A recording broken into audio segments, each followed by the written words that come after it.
Good morning students. हम लोग last class में ये बात पढ़े थे कि P plus A N square भी square V minus N B is equals to N R T. ये जो फॉर्मूला है इसको वांडर वाल गैस इक्वेशन कहते हैं या इसको रियल गैस इक्वेशन कहते हैं। ये वो इक्वेशन है जो कि सारा गैस फॉलो करता है। और ये जो था PV is equals to nRT, ये था आइडियल गैस इक्वेशन। हम लोग को इस पर अभी एक सवाल करना है कि किस तरीके से इससे क्वेश्चन आएगा। तो पहले एक छोटा सा क्वेश्चन लिखवाने जा रहे हैं, देखेंगे।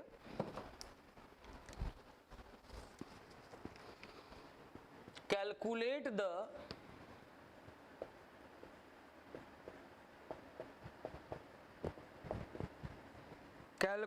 The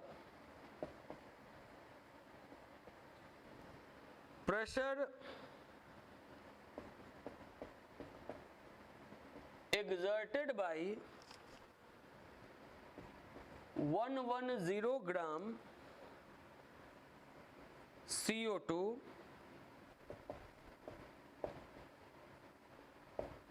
in a vessel of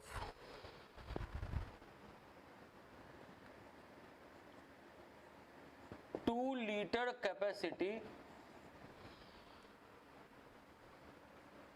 at 37 degree Celsius. Sorry. Given that van der Waal constant are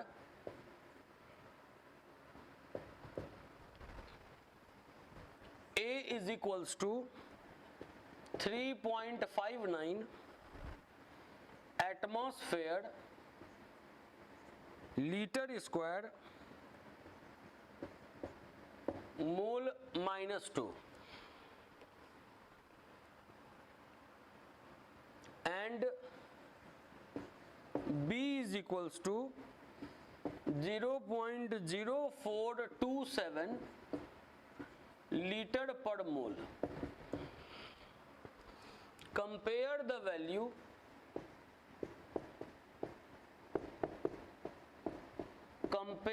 value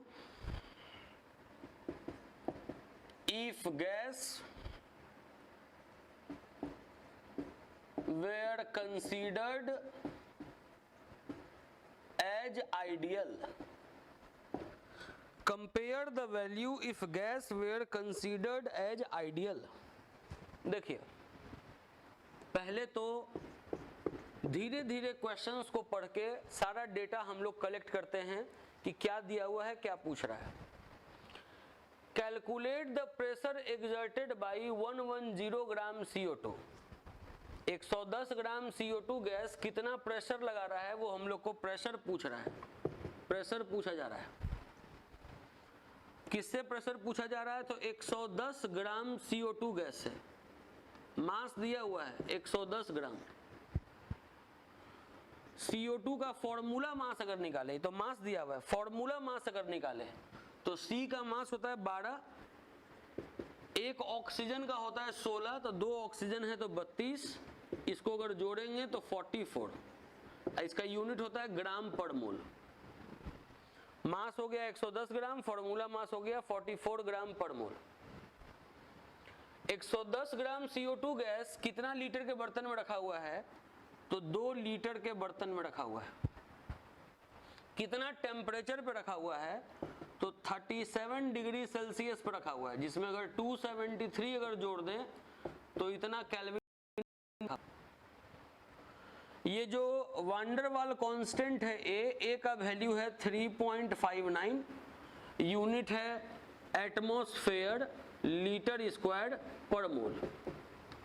मतलब यहाँ प्रेशर एटमॉस्फेयर में लेना है, एटमॉस्फेयर में आएगा। बी का वैल्यू है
0.0427 लीटर पर मोल।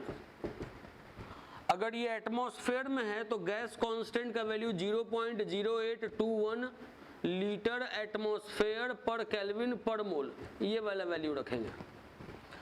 प्रेशर निकालना है तो जब आपको ए और बी वाला वैल्यू दिया हुआ है, प्रेशर निकालना है मतलब कि आपको van der Waals gas equation लगाना है।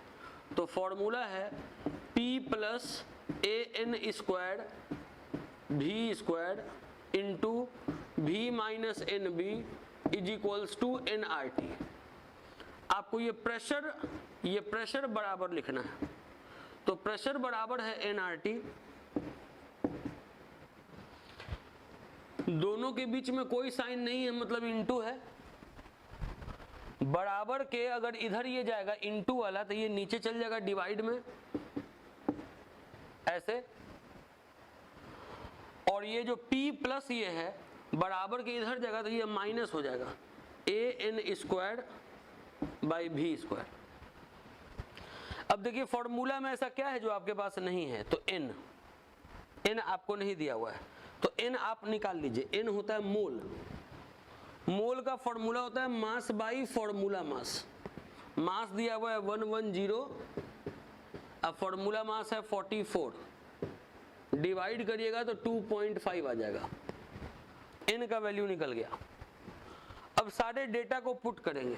P is equals to N है 2.5, R 0.0821, T 310 बाई V का वैल्यू देखिए 2 litre minus N 2.5 into B का वैल्यू दिया हुआ है 0.0427 माइनस A का वैल्यू है 3.59 इंटू N स्क्वायर, N है 2.5, अब उसका स्क्वायर तो 2 बार 2.5 लिख दिया, divided by V square, volume है 2 लीटर तो ये हो गया 2 इंटू 2। अब ये इस पूरे को सॉल्व करना है। इस पूरे को अगर आप सॉल्व करिएगा तो P का वैल्यू आएगा 27.951 एटमॉस्फेयर। ये क्वेश्चन यहां तक बना, जो क्वेश्चन कर रहा है कैलकुलेट द प्रेशर, वो आप प्रेशर निकाल लिया। लेकिन अब इसी में कह रहा है कंपेयर द वैल्यू, मतलब ये जो वैल्यू आया है प्रेशर का, इस वैल्यू को कंपेयर करो। If gas were considered as ideal, अगर ये जो गैस है ये आइडियल गैस होता तो उससे इस वैल्यू को कंपेयर करो। तो जब ये गैस आइडियल गैस होता तो फॉर्मूला ये थोड़ा ही ना लगता, फॉर्मूला लगता PV बराबर nRT। तो क्या कर रहा है कि PV बराबर nRT लगा के एक बार फिर से प्रेशर निकालो। हम ये क्वेश्चन को मिटा दे रहे हैं ताकि ऊपर हम बना पाए।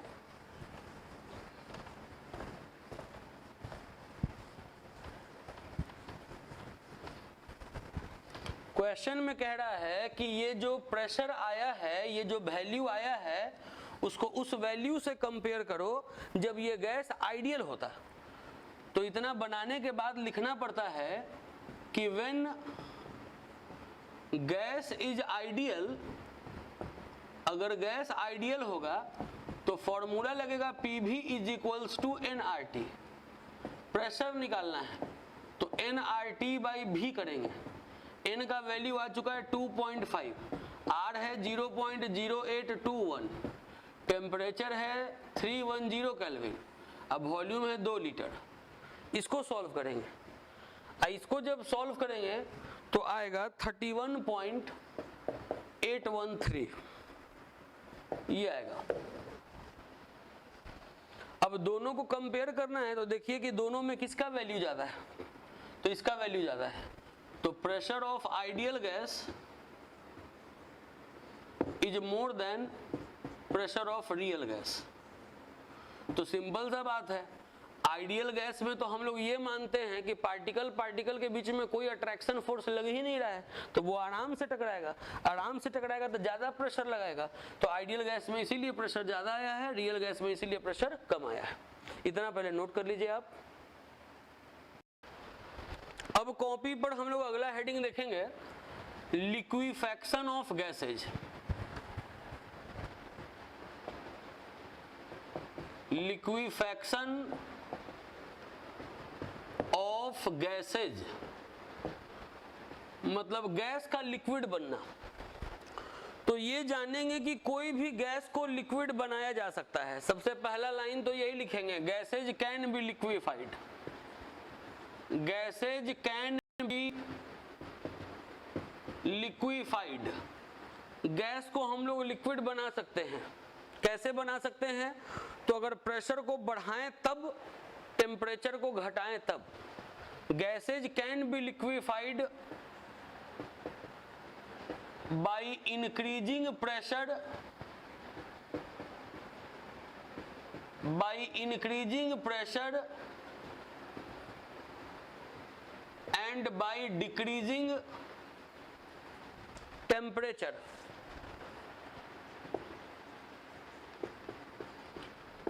प्रेशर को बढ़ा के और टेम्परेचर को घटा के गैस को लिक्विड बनाया जा सकता है। यहां पर छोटा छोटा आपको 3 डेफिनेशन पढ़ना है। एक ये कि क्रिटिकल टेम्परेचर क्या होता है, दूसरा क्रिटिकल प्रेशर क्या होता है, और तीसरा क्रिटिकल वॉल्यूम क्या होता है। सबसे पहला जो हम लोग डेफिनेशन पढ़ेंगे वो पढ़ेंगे क्रिटिकल टेम्परेचर का। क्रिटिकल टेम्परेचर किसको बोलते हैं?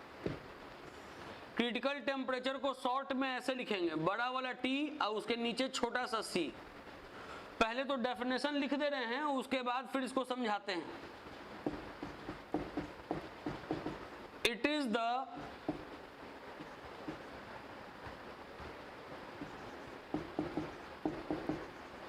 Minimum temperature, it is the minimum temperature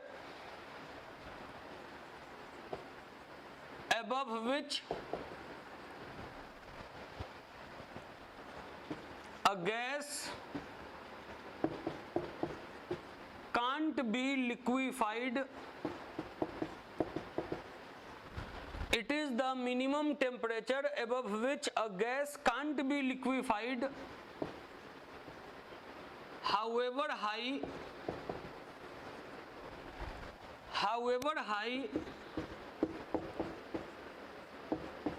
the pressure में बी।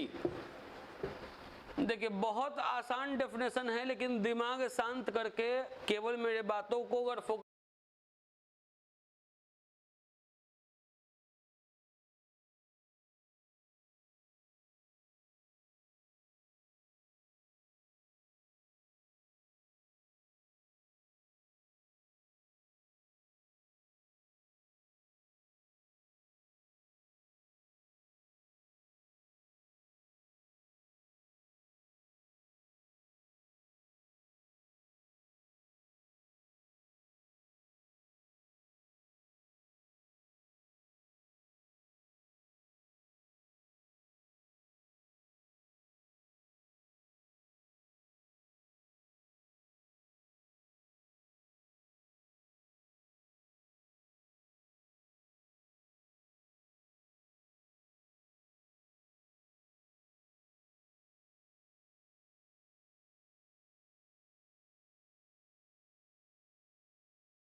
हटाएं तब गैसेज कैन बी 31 पॉइंट, इतना पहले नोट कर लीजिए आप, by decreasing temperature.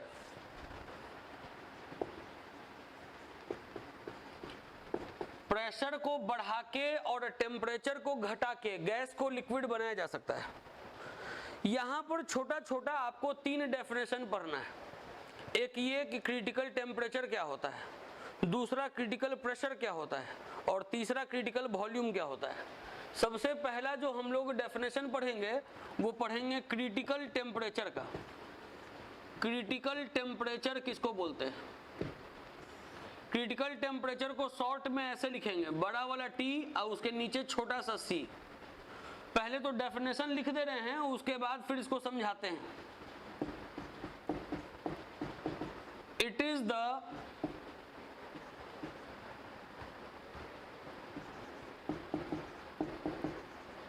minimum temperature, it is the minimum temperature above which a gas can't be liquefied. It is the minimum temperature above which a gas can't be liquefied, however high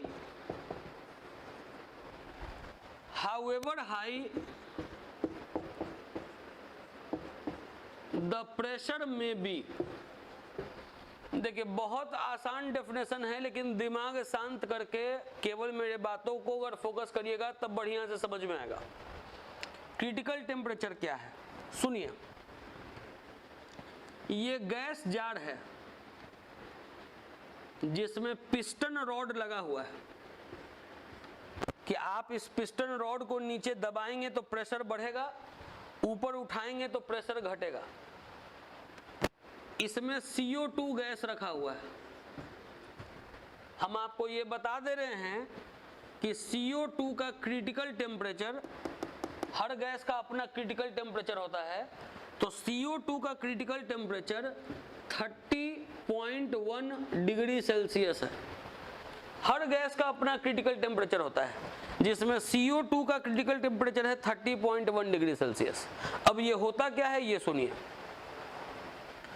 जैसे कोई gas अपने critical temperature पे अगर है, CO2 अगर critical temperature पे है 30.1 degree Celsius पे अगर CO2 गैस को लिए हैं, CO2 गैस का क्रिटिकल टेम्परेचर इतना होता है, और अगर हम गैस को इसी टेम्परेचर पे लिए हैं, प्रेशर अगर बढ़ाएंगे, इसको कंप्रेस करेंगे, तो एक समय आएगा कि CO2 लिक्विड बन जाएगा। अगर हम CO2 को इसके नीचे टेम्परेचर पर लें, 29 डिग्री सेल्सियस पे लें, प्रेशर बढ़ाएंगे तो लिक्विड बनेगा। 25 पर लें, ये भी इसके नीचे का टेम्परेचर है, प्रेशर बढ़ाएंगे तो लिक्विड बनेगा। लेकिन जो क्रिटिकल टेम्परेचर है इससे थोड़ा सा भी ज्यादा टेम्परेचर पे लें, अगर CO2 गैस हम लें 30.2 डिग्री सेल्सियस पे, 31 डिग्री सेल्सियस पे, 32 डिग्री सेल्सियस पे, ये सब ज्यादा वैल्यू है इससे। अगर इससे ज्यादा टेम्परेचर पे अगर हम CO2 गैस लिए, अब जितना प्रेशर बढ़ाना है बढ़ा लीजिए, ये कभी भी लिक्विड नहीं बन पाएगा। इसका मतलब है कि क्रिटिकल टेम्परेचर वो मिनिमम टेम्परेचर है, क्रिटिकल टेम्परेचर वो मिनिमम टेम्परेचर है जिससे ऊपर, मतलब इससे ऊपर गैस को लिक्विफाई नहीं किया जा सकता है, कांट बी लिक्विफाई। इससे अगर ऊपर का टेम्परेचर रहेगा तो गैस लिक्विड नहीं बनेगा। हाउएवर हाई द प्रेशर में बी, चाहे आप प्रेशर जितना बढ़ा सकते हैं बढ़ा दीजिए, गैस लिक्विड तो नहीं बनेगा। तो ये क्रिटिकल टेम्परेचर का डेफिनेशन दिए, इसको नोट कीजिए पहले। अब हम लोग क्रिटिकल टेम्परेचर पढ़ चुके हैं, इसके बाद अगला टर्म पढ़ने जा रहे हैं critical pressure. Critical pressure, critical pressure को लिखेंगे बड़े वाले P और नीचे में छोटा सा C लिखकर। इसका डेफिनेशन लिखेंगे, it is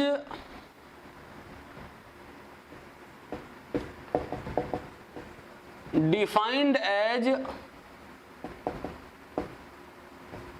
minimum pressure required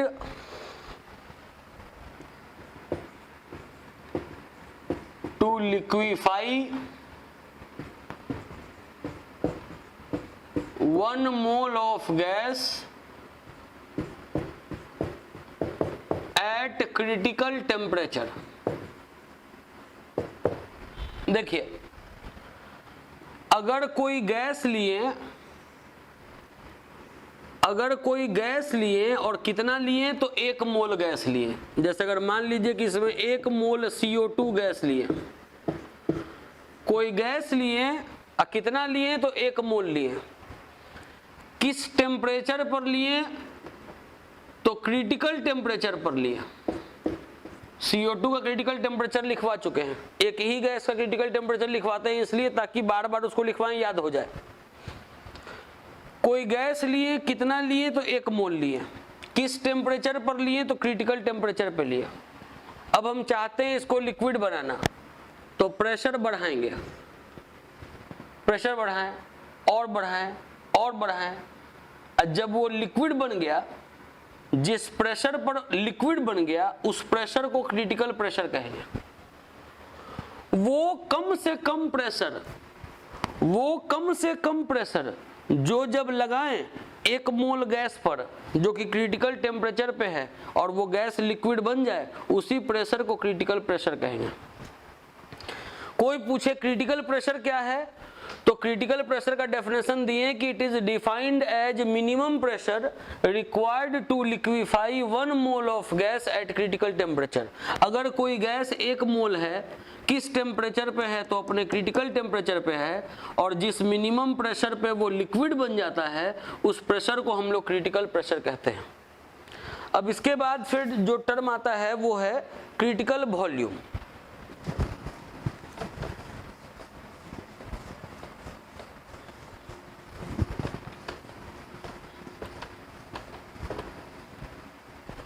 लिखेंगे critical volume.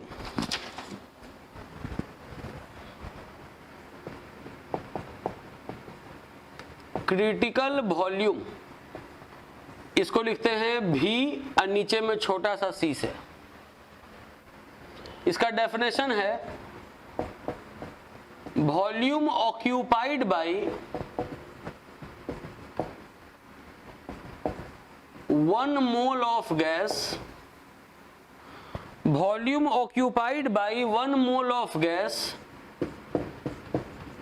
Eight critical pressure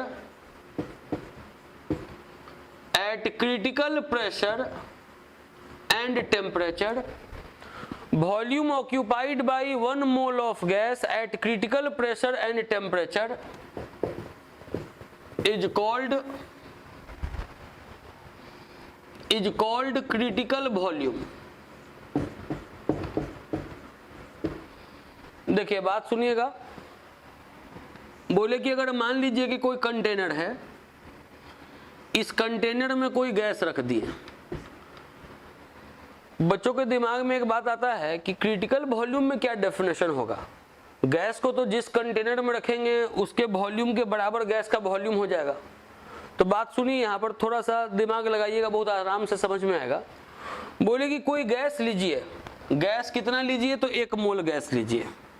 1 मोल गैस ले लिया। ये गैस लीजिए आप क्रिटिकल टेम्परेचर पे, क्रिटिकल टेम्परेचर पे। जैसे अगर CO2 है तो ले लीजिए 30.1 डिग्री सेल्सियस पे, क्रिटिकल टेम्परेचर पे लीजिए।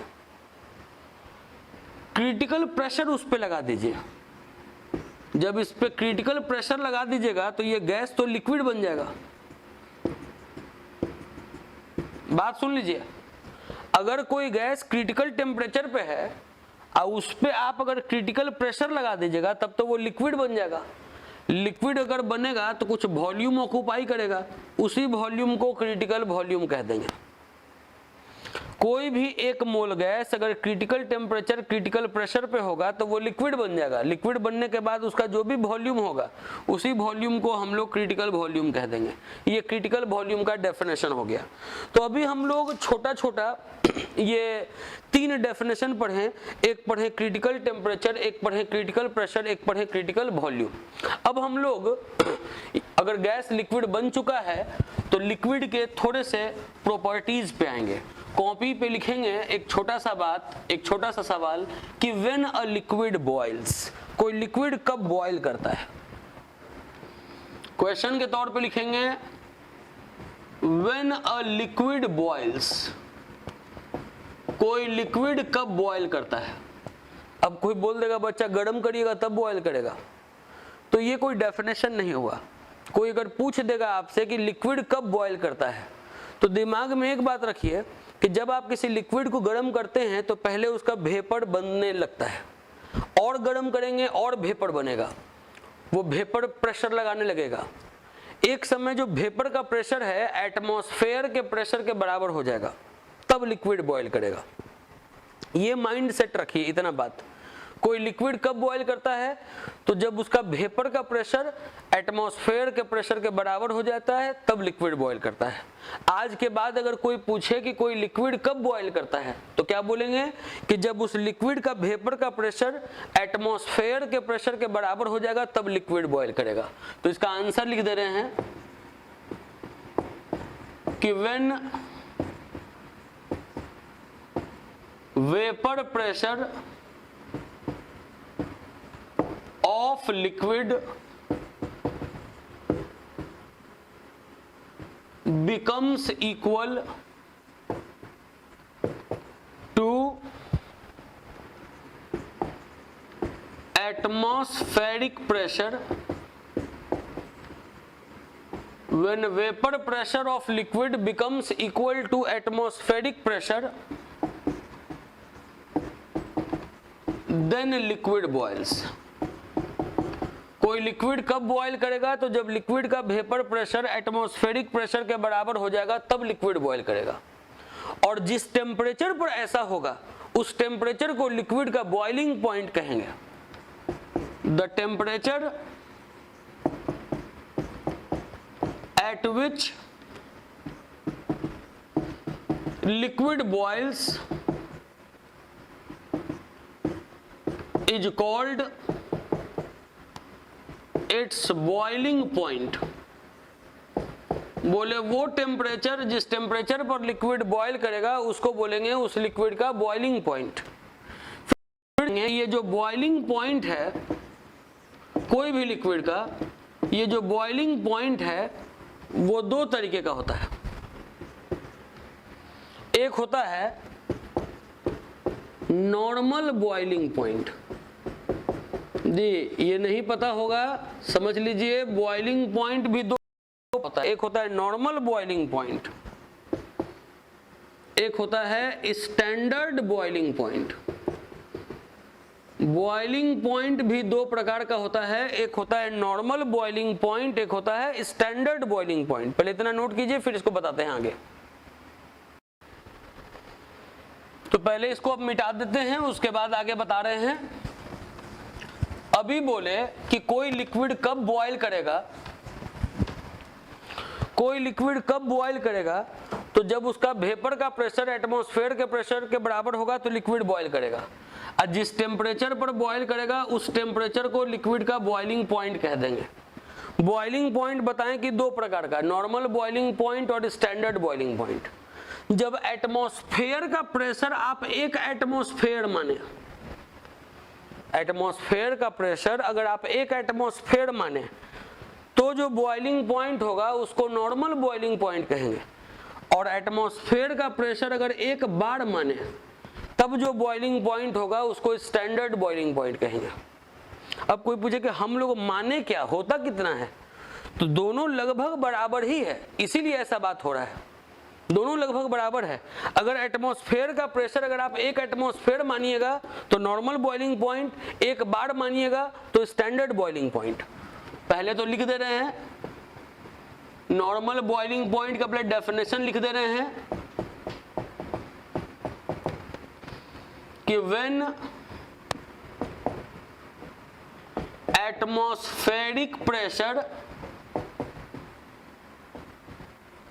atmospheric pressure is considered 1 atmosphere, then boiling point is called normal boiling point। बोले अगर एटमॉस्फेरिक प्रेशर को अगर 1 एटमॉस्फेयर अगर मान ले तो जो बॉइलिंग पॉइंट होगा वो होगा नॉर्मल बॉइलिंग पॉइंट। इसके बाद फिर लिखेंगे standard boiling point.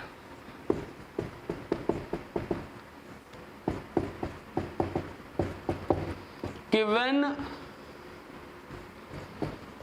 Atmospheric pressure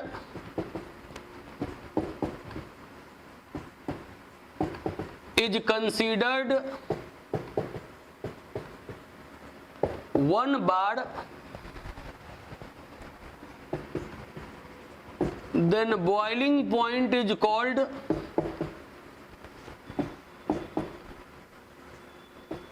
standard boiling point। बोले कि अगर एटमॉस्फेरिक प्रेशर को 1 एटमॉस्फेयर माने तो बॉइलिंग पॉइंट को नॉर्मल बॉइलिंग पॉइंट कहेंगे। एटमॉस्फेरिक प्रेशर को अगर 1 बार माने तो बॉइलिंग पॉइंट को स्टैंडर्ड बॉइलिंग पॉइंट कहेंगे।